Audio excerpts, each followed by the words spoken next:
যে উবাই ইবনে কাব যখন এখান থেকে উঠে চলে যাচ্ছেন, তাকে ফিরিয়ে ডাকলেন, তো হযরত উমরের মন মেজাজটা কিন্তু তখন আর আগের মতো হয়ে নাই। উনি বলছেন, তুমি দেখছো এখানে আমি দুটো ভুল দেখতে পাচ্ছি, তোমার এই ভুলগুলো চোখে পড়ছে না পড়ে না? উবাই ইবনে কাব বলছেন, জি না, আমি তো বুঝতে পারি না কিছু কথা। বলছে, আমি তোমাকে বুঝিয়ে দিচ্ছি, তুমি বড়, তুমি বুজরুগ সাহাবী, আর তোমাকে দেখে এই ৮-১০ জন লোক তোমার পিছু পিছু ধাওয়া করছে, তখন তোমার মনের ভেতরে একটা অহমিকার সৃষ্টি হচ্ছে, তোমার মনের ভেতরে এইরকম একটা দাম্ভিকতার বীজ বপন হচ্ছে। আস্তে আস্তে তুমি নিজেকে ভাবতে শুরু করবে কি, আমি এত বড় যে আমার পেছনে, আমার ডানে, আমার আগে, আমার পিছে লোক ঘোরাফেরা করে, আমার ইশারায় লোক উঠে আর বসে। তাহলে এই জিনিসটা আস্তে আস্তে আস্তে আস্তে তোমার ভেতরে বড় হয়ে যাবে, আর এই বড় হয়ে যেতে গেলেই তোমাকে বরবাদ করে দেবে একদিন। এই বরবাদি থেকে তুমি বাঁচো। এবং যে লোকগুলো এই কাজটা করছিল, তারা তোমাকে কি জন্য করছিল? শ্রদ্ধার জন্য করছিল, যে আমরা ইনাকে শ্রদ্ধা জানাচ্ছি। সুতরাং এইখানে দুই রকমের ভুল হচ্ছিল, তোমার দ্বারাই এক ভুল, আর তোমার পেছনে পেছনে তোমাকে যারা অনুসরণ করছিল তাদের আর একটা ভুল। এই দুই ভুলের কারণে আমি তোমাকে সাবধান করছি, আগামী দিনে কোনো মজলিস থেকে যখন তুমি উঠবে, তখন তুমি একাই উঠবে, এবং তোমার পেছনে পেছনে এইভাবে মানুষেরা আর ছুটে ছুটে বেড়াবে না। উবাই ইবনে কাব বলছেন, আলহামদুলিল্লাহ, আপনি আমাকে একটা সুন্দর জ্ঞান দিলেন। তাহলে ইনি খলিফা হিসাবে শুধু রাজ্য জয় করতে হবে, দেশ জয় করতে হবে তা নয়, বরং আমলাদের মনটাকে পরিষ্কার করে একদম খাঁটি ইমানদার আমলা তৈরি করে দেশটাকে ইমানি দেশ বানাতে হবে, কোরআনী দেশ বানাতে হবে, যাতে মনে বুঝি আমরা দেশের লোক যে আমরা জান্নাতের নমুনা কায়েম করে রেখেছি। তিনি কত তীক্ষ্ণ নজর রাখতেন এক একজন আমলার প্রতি, সেই ব্যাপারে আপনাকে বলছি। খালেদ বিন ওয়ালিদ সম্বন্ধে এটা কথা আছে যে উনি যে যুদ্ধে গেছেন সেই যুদ্ধ কোনোদিন হারেননি, এটা সত্য কথা। ইসলাম কবুল করার পরে খালেদ বিন ওয়ালিদের নেতৃত্বে যত অভিযান হয়েছে সব সফল। এইবার খালেদ বিন ওয়ালিদ যখন হযরত উমরের জামানাতেও উনি কি আছেন, সেনাপতি, একদিন হযরত উমরের কানে খবর আসছে খালেদ বিন ওয়ালিদ বাইতুল মালের ৫,০০০ দিরহাম দিয়ে এক কবির কাছ থেকে কিছু নিজের প্রশংসা লিখিয়ে নিয়েছেন। তাহলে কবিরা প্রশংসা লিখে দেয় টাকার বিনিময়ে, কাউরি কুৎসা লিখে দিতে হবে টাকার বিনিময়ে। তো উনি নিজের প্রশংসা গাইয়ে নিয়েছেন, লিখিয়ে নিয়েছেন এক কবিকে ৫,০০০ টাকা দিয়ে। তাহলে মানুষ কি নিজের প্রশংসা নিজে করতে পারে? আমার সামনে অন্য কোনো মানুষ যদি আমার প্রশংসা করে, তো আল্লাহ রসুল বলেছেন ওর মুখে মাটি ফেলে দাও, এইভাবে মাটি উঠিয়ে মাটি নিক্ষেপ করে দাও। কেন? যে একজন মানুষের সামনে তার প্রশংসা করতে গেলে তার মনের ভেতরে তাকাব্বুর, তার মনের ভেতরে অহংকার সৃষ্টি হবে, ইস আমি সেই লোকটা, হে আমি এত বড় লোক, হে। তো তাহলে একটা মানুষ যদি ধ্বংসের পথে পতিত হয় এই কাজের দ্বারাই, তো তাহলে নবীজি কেন বলবেন না যে তার মুখে মাটি ছিটিয়ে দাও? তুমি এত বড় কাজ করেছো যে বাইতুল মালের টাকা দিয়ে নিজের প্রশংসা লিখিয়ে নিয়েছো, এটা কি আর সহ্য করার কথা? খালেদ বিন ওয়ালিদকে অপসারণ করে দিলেন। তোমার যোগ্যতাকে আমি অস্বীকার করি না, তুমি যোগ্য সেনাপতি, কিন্তু তোমার যোগ্যতার পেছনে যে একটা রোগ লেগে আছে, এই রোগ কিন্তু ইসলাম বরদাস্ত করে না। এবং আমি একজন দায়িত্বশীল, এই জিনিসটাকে যদি আমি না দেখি, কিয়ামতের দিন আমাকে এর যদি হিসাব দিতে হয়, তাহলে আমি কি বলে আল্লাহ তাআলাকে হিসাব দেব? অতএব তুমি ভুল করেছো, তোমাকে ভুলের খেসারত দিতে হবে, যে তুমি এই দায়িত্ব থেকে সরে যাও। অবশ্য ঐতিহাসিকগণ বলেছেন শুধু এইটি কারণ নয়, কারণ আরো কিছু ছিল, যে অপসারণ করাটা একেবারে অনিবার্য হয়ে গেছিল। কেন? যে কিছু লোকের ভেতরে এমন একটা গুঞ্জন শুরু হয়ে গেল, লোক সবাই বলে বেড়ায় এবার কে সেনাপতি হবে? যে খালেদ বিন ওয়ালিদ। আরে ও না হলে তো যুদ্ধ জয় হবে না। এখানে বলে এবার এই যুদ্ধে যখন অভিযান হবে, তো তখন কার নেতৃত্ব হবে? আর কে হবে? খালেদ বিন ওয়ালিদ। খালেদ বিন ওয়ালিদ ছাড়া আর কে আছে?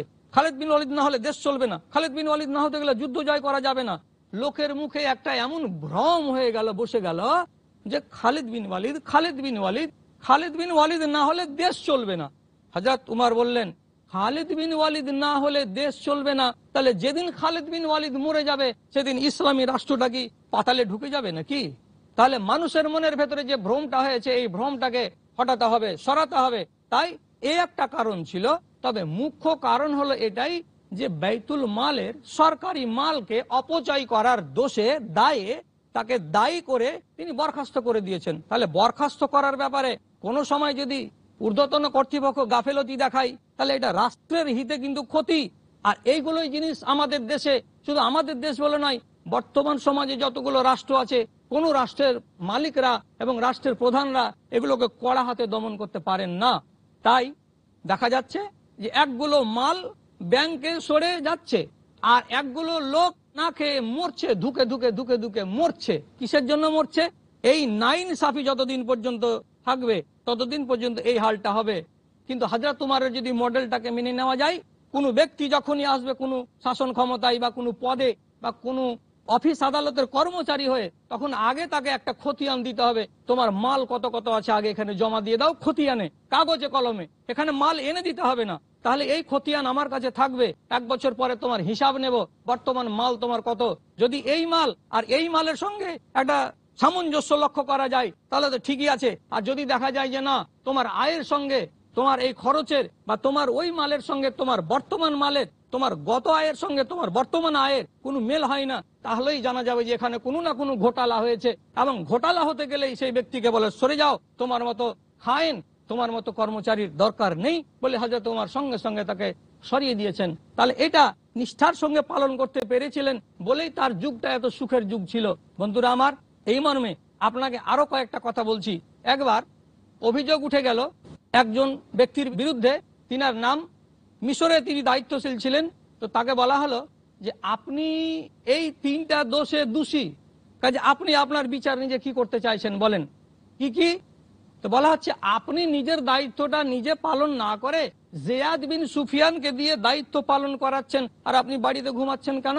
আর আপনার বাড়িতে কাছাকাছি 40টা দাস আছে, গোলাম আছে। এই গোলামগুলো 40টা আপনার কি কাজে লাগে? কেন রেখেছেন আপনি? আর একটা কথা হলো যে আপনি আপনার বাড়িতে একটা দাসী রেখেছেন, দাস আছে, দাসী আছে, এবং অন্য লোককে দিয়ে আপনি নিজের দায়িত্বটা চালাচ্ছেন কেন? আবু মুসা আশারীকে ডেকে বলছেন যে এটা কেন হবে, তুমি কেন করবে এরকম কাজ? তোমাকে আমি অফিসার বানিয়েছি, তুমি অফিসে বসো, কাজ করো, আর তুমি অন্যকে দিয়ে কাজ করাচ্ছ। যাই হোক, এগুলো তদন্ত করে দেখা গেল যখন, তখন প্রথম দুটো আপত্তির সন্তোষজনক উত্তর হযরত ওমর পেয়ে গেলেন। তখন ওই 40 জন দাস রাখা এবং অন্যকে দিয়ে কাজ করিয়ে নেওয়াটা মাপ দিয়ে দিলেন।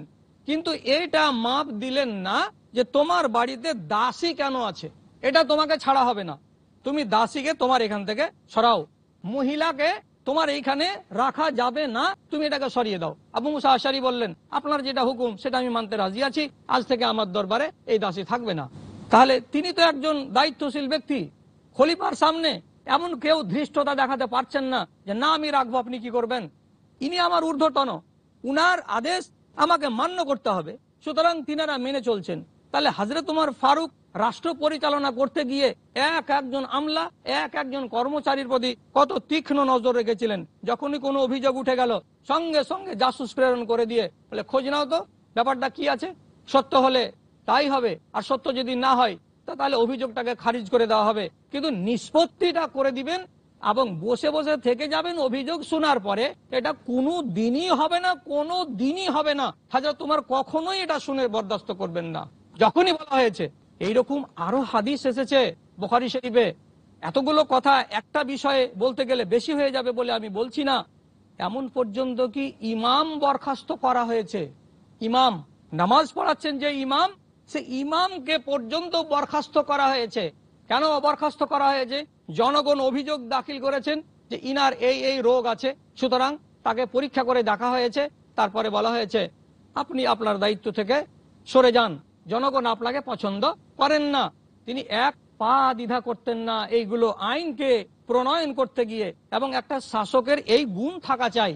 তিনি বললেন আমি আমার যুগে এই শাসন চালাতে গিয়ে সবকিছু করলাম, কিন্তু একটা জিনিস আমি এখন পর্যন্ত করে উঠতে পারিনি, তাহলে এই যে মাঠে ময়দানে আড়ালে কত অঘটনগুলো ঘটে যাচ্ছে, এই অঘটনগুলো সবটা তো আমি দেখতে পাই না। আর আমার যারা পুলিশ, আমার যারা অফিসার, এরা তো ঘরে বসে বসে অফিসারি করছে। তো তাহলে একটা কাজ করলে হয় না? কাজটা কি? তো বলছে একগুলো পুলিশ নিযুক্ত করব, যে পুলিশগুলো এরা অফিসে বসে বসে কাজ করবে না, এরা মাঠে ময়দানে ঘুরে বেড়িয়ে কাজ করবে।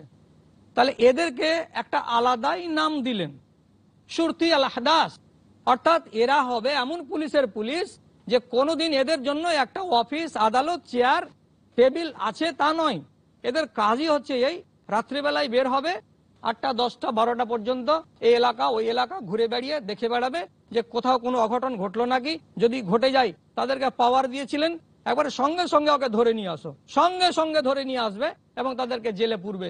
জেল কোথায় আছে? তখনকার দিনে হযরত উমর প্রথম যিনি ইসলামের ভেতরে জেলখানা নির্মাণ করেছিলেন, সাফওয়ান বিন উমাইয়ার একটা বাড়ি ছিল মক্কাতে বিরান, সে বাড়িটাকে তিনি ভাড়ায় নিয়ে নিয়েছিলেন। নিয়ে বলেছিলেন যতগুলো কয়েদি হবে, যতগুলো আসামি হবে, বিশেষ করে যারা চোর টাইপের লোক এবং যাদের মদ্যপান করা অভ্যাসে পরিণত হয়ে গেছিল, এমন লোকগুলোকে ধরে ধরে ওই বাড়িতে গিয়ে রেখে দিয়ে আসা হতো। এখানেই তোমরা থাকো, এটা হচ্ছে ইসলামের জেলখানা। এবং হযরত উমর ফারুক নিজের জামানাতে এটাও করেছিলেন যে মদ্যপানকারীদেরকে যথা নিয়মে কোড়া মেরেছিলেন, কোড়ার শাস্তি দিয়েছিলেন যাতে করে এই জিনিসটা দুনিয়া থেকে মুছে যায়। এবং আর একটা শাস্তি আছে আমাদের দেশে, তাকে বলা হয় নির্বাসন। নির্বাসনটা উঠে গেছে অবশ্যই এই যুগে, কিন্তু হযরত উমর তার যুগে যদি সূচনা করে থাকেন তো নির্বাসন তিনি প্রথম দিয়েছিলেন আবু মেহজানকে। তাহলে রাষ্ট্র পরিচালনা করার ব্যাপারে আল্লাহ রাব্বুল আলামিন তাকে সুদক্ষ বানিয়েছিলেন এবং সেভাবে তিনি দক্ষতার সাথে রাষ্ট্রকে পরিচালনা করেছেন। আল্লাহ রাব্বুল আলামিনের কাছে কামনা করি আর আল্লাহ রাব্বুল আলামিনের কাছে এই বাসনা করি, আল্লাহ তাদের জীবনী থেকে আমাদের কিছু শিক্ষার দাও, আমরাও যেন সেগুলোকে বাস্তবায়ন করতে পারি। আমিন। ওয়া আখির দাওয়ানা আনিল হামদুলিল্লাহি রাব্বিল আলামিন। আসসালামু আলাইকুম ওয়া রাহমাতুল্লাহ।